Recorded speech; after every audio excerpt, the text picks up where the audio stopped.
Session को मैं शुरू करता हूं एक बहुत इंपॉर्टेंट एक बात जो हमको समझनी होगी इस सेशन को आगे बढ़ाने से पहले। हमारा जो भी एजुकेशन सिस्टम है या जो भी बचपन से आज तक हमारी कंडीशनिंग हुई है वो पूरा फोकस सिर्फ एक ही चीज के ऊपर है, वो है कि पैसा कमाओ। सब एग्री करते हैं इस बात से? तो पैसा कमाने पे तो सबका फोकस है, लेकिन कुछ ऐसा है जो इससे बहुत इंपॉर्टेंट है, उस पर किसी का फोकस नहीं। पैसा कमाने से भी ज्यादा जो इंपॉर्टेंट है वो है कि आपने कितना पैसा बचाया। इंपॉर्टेंट है या नहीं है लॉन्ग टर्म में? सपोजिंगली आपने 50,000 रुपये महीने का कमा तो लिया, लेकिन आपके खर्चे हैं 55,000 रुपये के, क्या करोगे? तो कितना आपने कमाया उससे ज्यादा इंपॉर्टेंट है आपने कितना बचाया। कितना बचाया इससे भी ज्यादा इंपॉर्टेंट है कि जो बचाया उसको किस तरीके से इन्वेस्ट किया। ये कितने लोग समझ पा रहे हैं इस बात को? बट ये हमको कहीं नहीं सिखाया जाता है। स्कूल्स में, कॉलेजेस में, घर पे भी इसकी इतनी बात नहीं होती है कि पैसे को इन्वेस्ट कैसे करना है, स्मार्टली कैसे इन्वेस्ट करना है। क्योंकि अगर आपको स्मार्टली इन्वेस्ट करना आता है और आप मान लो महीने का, मैं बहुत बड़ी बात नहीं करता, 2-3 हज़ार रुपये भी इन्वेस्ट करते रहते हो अभी से, इस एज ग्रुप से, which is around 25 years 30 years, तो आने वाले 20 साल बाद, 30 साल बाद पता है आपके अकाउंट में कितना पैसा हो सकता है अगर स्मार्टली इन्वेस्ट करते हो तो? करोड़ों रुपए हो सकते हैं। This topic today is extremely important, चाहे आप मेल हो चाहे फीमेल हो। और ज़रूरी नहीं है ये उन्हीं लोगों के लिए है जिनकी एज ग्रुप 25 साल है, 30 साल है, 35 साल है, क्योंकि इन बातों को सीखना एक्चुअल में ज़रूरी है at as young of age as possible. यानी अगर आपकी एज 18-19 साल, 20 साल भी है, जो लोग कैमरे पे देख रहे हैं उनको मैं बोलता हूँ, जो वीडियो में देख रहे हैं, कि अगर आपकी एज 18-19 साल है, 20 साल है, तब भी आपके लिए सेशन बहुत इंपॉर्टेंट है, इनफैक्ट ज़्यादा इंपॉर्टेंट है।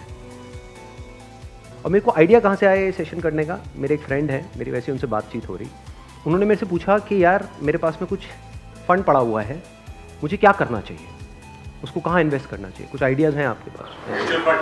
नहीं, उन्होंने मुझसे पूछा, आप क्यों बीच में टांग अड़ा रहे हो? सीधा ही म्यूचुअल फंड है। तो उन्होंने मेरे से पूछा, तो मैंने ये नहीं कहा जो इन्होंने कहा। मैंने सबसे पहले उनसे ये पूछा, मैंने कहा आपने क्या किया हुआ इस पैसे का और कितना पैसा आपने जोड़ा हुआ है? उन्होंने बताया मेरे अकाउंट में अराउंड 4-5 लाख रुपए पड़ा हुआ है। मैंने कहा अकाउंट में मतलब? कहते savings account. And it's a huge blunder. और आप में से भी बहुत सारे लोगों के अकाउंट में पैसा पड़ा हुआ। कितने ऐसे हैं यहाँ पर? सेविंग अकाउंट में इंटरेस्ट कितना है पता है? 3%, 3.5%। इन्फ्लेशन कितनी है? इन्फ्लेशन पता है ना हम सबको क्या है? मान लो आज हम पेट्रोल खरीदते हैं, कितने का है पेट्रोल? कितने रुपए लीटर है? 73। ये आज से 20 साल पहले कितने का था? 20-25 रुपए का। तो 25 रुपए से बढ़ करके आज कहां हो गया है? 73 पे पहुंच गया। तो ऑलमोस्ट 3 गुना बढ़ गया है। तो अगर वो पैसा आपके सेविंग अकाउंट में पड़ा होता तो क्या वो 3 गुना बढ़ जाता? तो आप लॉस में हो। समझ गए? इन्फ्लेशन का जो रेट है अप्रॉक्सीमेटली आप कह सकते हो 6% के आसपास मान लेते हैं, वो वेरी करता रहता है।